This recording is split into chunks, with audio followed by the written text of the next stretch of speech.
Okay? Behind the Santa Cruz Mountains right here is the Pacific Ocean. Yeah?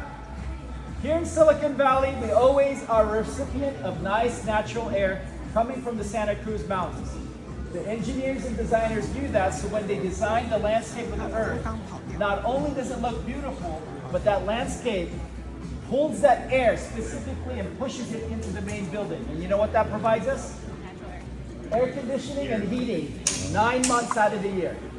No electricity needed for AC or heating. This is one of the largest buildings in the world that has natural air coming in for air conditioning and heating. Now, for power, hit the top right circle and tell me what you see. Top right circle. For the sun. When you hit the top Solar right power. circle, you see solar animation, yeah? That's right. There are solar panels on the garage and solar panels on the main building. Those solar panels produce 17 megawatts of power. 17 megawatts of power. So this time last year, my friend in San Francisco will know this. This time last year, we had a lot of rain up here in California. A lot of storms. Most of our neighbors didn't have power. Guess who was able to disconnect from the local grid and power ourselves? Us, this building, all the surrounding buildings. The water, the fresh water we receive from the city of Cupertino. Whatever water we don't consume turns to gray water to maintain the facilities at Apple Park. So Apple Park is 100% clean, renewable, sustainable energy. Now remember I told you that the park is closed, so they built this visitor center as an architectural extension? What's one of the main things you'll find in common with the main building and the Steve Jobs Center? This is the Steve Jobs Center right here. What are the walls made of? Glass. Glass. Why do you think we use glass walls? It looks beautiful, but there's a functionality to it for us. Anybody know why we would use glass? That's something to do. Okay. When we're inside, and we look at our walls, we don't look at through windows because we don't have windows, we have walls. What are we looking at specifically? We're not looking at San Francisco or New York or Dubai or Hong Kong or Tokyo. We're looking specifically at nature. And why is that? They wanted us to feel like we were working outdoors in nature. Why? Because scientific studies show that when humans are out in nature, it activates our creative thought process. So combined with a collaboration, like a school, one idea, right? Bouncing around heads. And combine that with nature, that's where we push the boundaries. Okay, so this is where we're gonna end this story. I told you about Steve Jobs, yeah? And I asked you, why are you visiting Apple? Who here remembers the 90s and was alive in the 90s? I do. Put your hands down.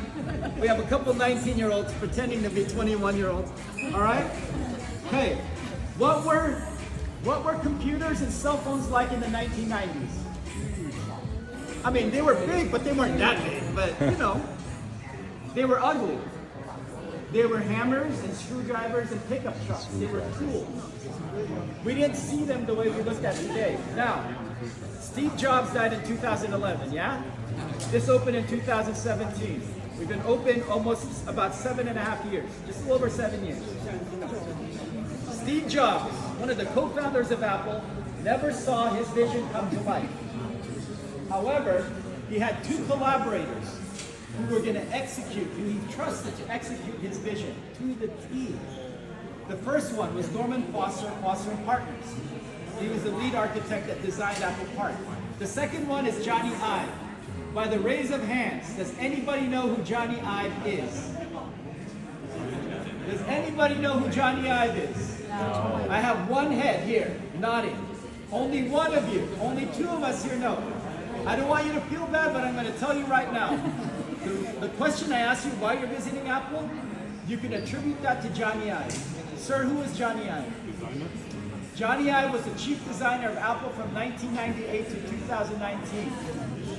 In 2000, we introduced an iMac. You remember what the iMac looked like? It looked different. What did it look like? Colorful like that. It looked like an egg. It was colorful. It was transparent. You could see inside. There were only 3 wires. wires, mouse wire, keyboard wire, and a wire to the wall. It didn't look like any other computer. So as a teenager in the 90s, for the first time in my eyes, and for the first time in a lot of people's eyes, for mass production, mass consumption, a computer, a piece of technology, started to look like a piece of art or a Lamborghini or Ferrari. I wanted to do my college applications on that computer. Why? Because it looked cool. We've never thought that way before. To me, a computer was like, I need to fill that out. I need to do that homework. Computer's a computer. I don't care what computer. I just need to finish my homework. But for the first time, we said, because that computer looks like a Ferrari, I want to use that computer. Now, in 2001, Johnny designed and introduced this. You guys remember this? Yeah. Yeah? I had to clap. This is my brother's. This is my brother's. I never owned one because I didn't believe in MP3s. I was using CDs and I made mixtapes for my girlfriend in high school. I had cassette players. Now, this is obviously an iPod. Who here owned the first generation iPod? Why did you buy an iPod? Because I had like 1,000 songs in my pocket. Okay, so she liked excessively 1,000 songs. Here's the funny thing. So this is an MP3 player, right? Did you know that MP3 players existed before the iPod? It wasn't the first. So my question is, why was the iPod so popular? Why was it the first MP3 player that people embraced? Because why? Beautiful. It was beautiful. It looked cool. And it was easy to access. It was easy to access. The user interface, again, design and technology. What is an MP3? An MP3 is digital content. It's digital content. What do we consume today? Digital content. In 2001, what was I rocking? CD, DVDs. I didn't know what digital content was. When I made MP3 CDs, I would still put it on a CD, an MP3 disc, right? So I could have 100 songs in my car, not 1,000 songs in my pocket. Okay, then in 2007, right? Johnny's Designs introduced this. This is a 2011 version. Do you remember this? This is the iPhone 4S, 2011. But in 2007, what were cell phones like before that? Smartphones had buttons. If you were cool, you had a Motorola Razr, right? Flip phone. This is a slate design smartphone. Most smartphones today, popular, even the folding kinds, have a slate design aspect to it. It was the first of its kind. And I'm going to tell you right now, you're here, most of you are here because of the device that fits in your pocket like this. All right? When Steve Jobs introduced this iPhone, the original iPhone, he said we're going to introduce an iPod for music, an internet browser, because you know the internet was thriving, YouTube, right? And a telephone. We do more than that now. Okay, so here's a comparison. iPhone 4S 2011, here's the newest iPhone. Okay? Look at the camera system. But this is the point I'm trying to make. I'm not trying to make you buy the newest iPhone, but this is to illustrate why you're visiting. Does anyone know what the sensor that I'm pointing at on the 16 Pro is? Anybody know what the sensor is? This is a LiDAR sensor.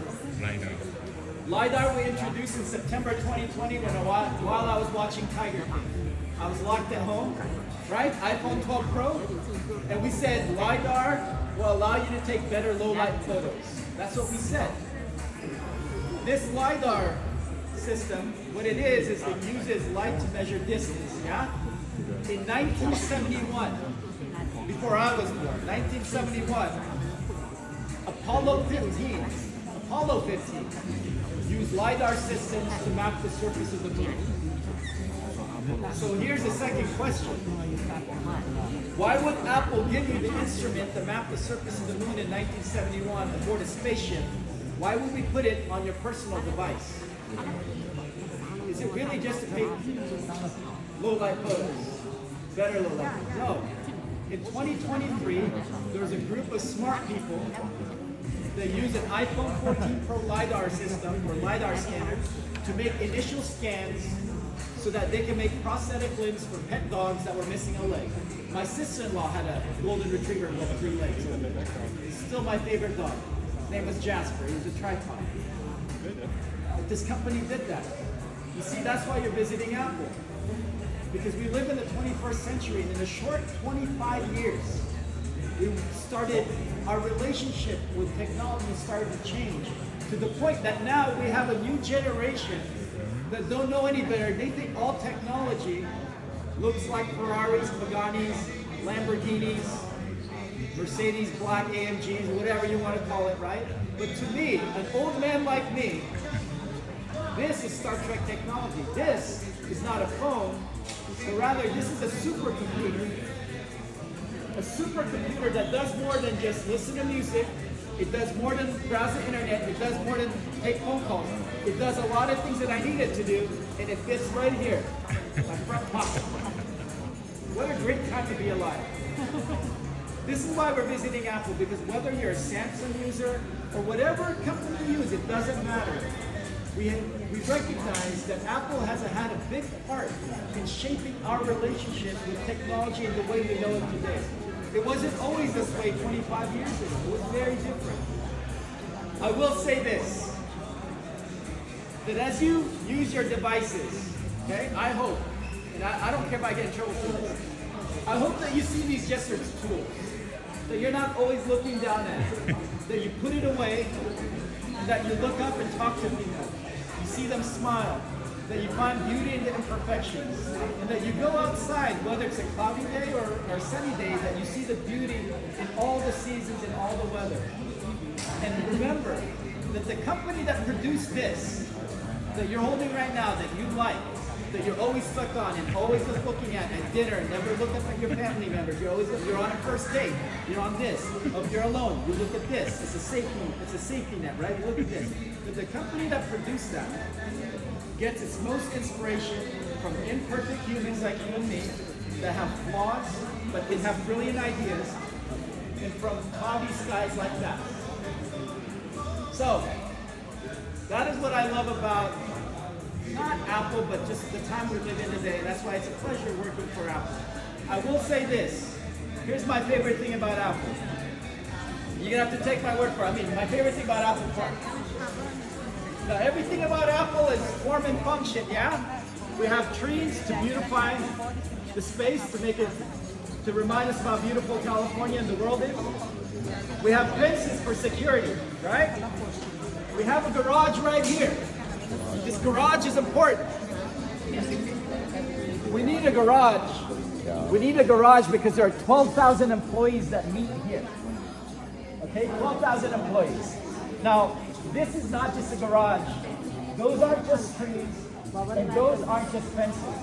Right here is Interstate 280. So if I'm driving back to visit my friends in San Francisco or to drop my friend off at SFO, she's got a long flight to Switzerland, right? If I'm driving north towards San Francisco or SFO, I'm going to drive past this garage off the freeway. Now, this garage, those fences, the trees, they also act as a retaining wall for sound. So what does that mean? That means that the moment I cross the street, and badge in into the Tantal Reception Center, when I go into the secure gates, what is it do you think that I hear? What do I hear? I hear nothing. I hear birds. I hear my own thoughts. And in a world where there's a lot of noise, a lot of it coming from ourselves, it's nice. And here's the best part. You can find that anywhere, but how often do you find that at the place of employment? Remember, we don't have windows. We have walls that make, every time I look out here, even though I see a street, I'm always looking outside. I'm always seeing the sunlight or the sunset. That has to affect me somehow in the way I work, right? This is just an office space. It's modern, it's advanced, but at the end of the day, it's our connection outside. The fact that I always feel like I'm outside, that makes a difference. So when I walk around Apple Park, there are trails and benches here. There's a bench right here that I like to sit on. There's trees around here. And I will sit here, I will take calls, I will do work on my computer. Look how high I am. I'm the same height as the 4th floor of this building. That's the topography. It is beautiful. That is my favorite part. If you want to get inside, work for Apple. No, I mean, it sounds silly, right? But at one point I wasn't working for Apple, right? Apply. They're always looking for talent. It's pretty inclusive, right? And talent comes in many forms, and skill sets comes in many forms. But you can get inside, so it's not forbidden. There's just a way of getting inside. The price of admission is very specific. However, you can get inside. I hope you enjoy your visit here. When you go upstairs, you can get a picture of Apple Park, right? The stairs are free-floating. It's the same stairs that we use in the main building. But that stairs are special. You'll like this. Well, inside the stairs, the stairs, what the material it's made of, there's crushed marble. The marble comes from an Italian quarry that Michelangelo would grab his marble from. That's something Steve insisted. Okay? You see the rooftop here, or the roof? The roof is the same carbon fiber roof as the Steve Jobs Center. It's made in Dubai. The ceiling here, there's etchings. You notice there are no echoes in this top floor. It's acoustically sound, just like the Steve Jobs Center. So this isn't just a visitor center. Everything about this architecturally and design-wise is a snapshot or an echo or an extension of Apple Park and the Steve Jobs Center. Even this exhibit right here was designed by Johnny Ive. He helped design all this. Johnny Ive designed this. This is 100% recycled aluminum from MacBook Pros. How much do you think this weighs? I'll take guesses. Kilos or pounds? How much do you think this weighs? Any guesses? How much do you think this weighs? A lot. What's a lot? Give me numbers. Kilos. How many kilos do you think this weighs? She's my star student, you know. She's visiting us all the way from Switzerland. 500 kilos? Add another zero. It's 5,000 kilos. 11,000 pounds, and it's only being held up on 5 points. So everything about it. Hey, if you want some photo ops, apart from upstairs, I'll give you 2 more. This right here is an art exhibit. We opened it in June 2023. It's called Mirage. It's 400 pillars, 400 pillars of glass. 400 pillars of glass, and the glass is made from sands from 70 deserts around the world. The artist wanted to convey how beautiful the world is. But every time Tim Cook, our CEO, discusses or announces the new devices, right? You'll see him in front of the Steve Jobs Theater, you'll see him in front of the main building, and eventually he ends up in front of this. So if you want a photo opportunity, get there. Photo opportunity upstairs. Now, don't tell this to everybody, especially not the security, but I'm going to tell you another secret photo opportunity. If you leave here, out the doors, walk on this side of the sidewalk, about 80 meters to 100 meters right here, you're going to see a stop sign right here. This is where the buses drop off employees. Do not cross the street, but from this side of the street, you can take a selfie or a picture, and you will see the 3rd and the 4th floor of the main building against the sky. It's beautiful. That's the only place you'll find a picture from the ground up. Otherwise, you won't get it. You got to be inside. Go upstairs here. I hope you enjoy yourselves. If you have any other questions, please, you can ask me. Thank you.